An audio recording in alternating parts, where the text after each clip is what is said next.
Parakaleo. Para means alongside. Kaleo means called to. God is called to minister to us when we need comfort. I heard a story from this pastor, and he said that at one time he had taken his kids to Chuck E. Cheese. Anybody been to Chuck E. Cheese?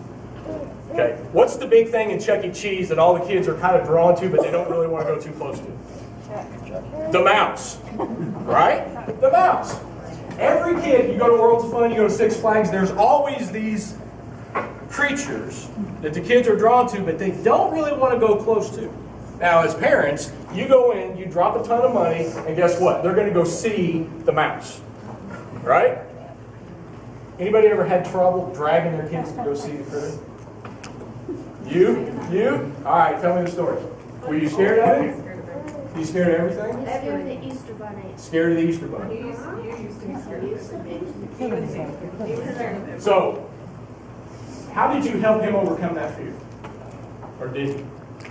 I think we just did on his own. Did it on his own? Did you try to drag him and say, hey, come here, look, it's all right, he's not... So here's the pastor's story. Now, keep in mind this is a pastor. He says, my kid was so intense on the mouse, he wanted to see him, but he was scared. So he said, now here, watch.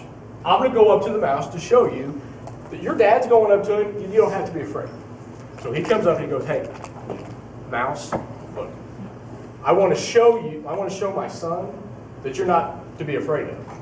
So I'm going to kind of pop you on the side of the face, but I don't want you to hit me back.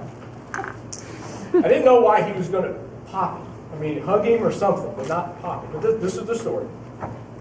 So he says, and he said as soon as he did that, the mouse went, well, duh, of course you're going to hit him back. So he said, no, you're not listening. He kind of looked back and the son was like,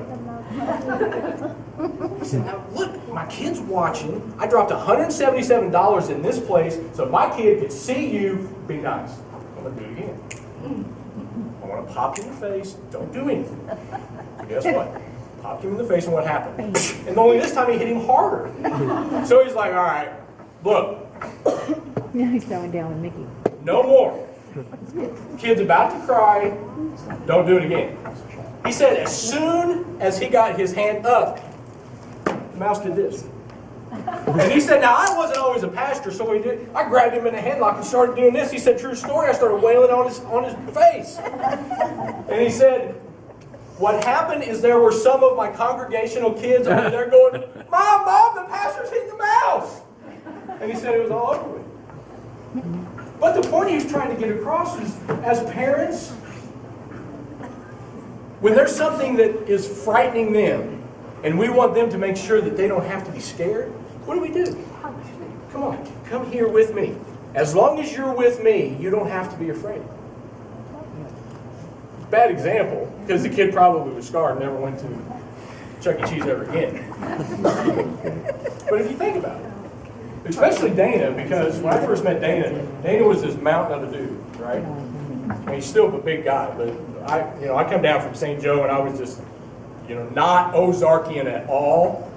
So when Carrie introduced me to Dana and to Curtis, they were the biggest dudes I've ever seen in my life. This big arms, this big like this. And I thought, oh crap, don't want to mess with that guy. His daughter, I don't know why any boy would want to mess with his daughters.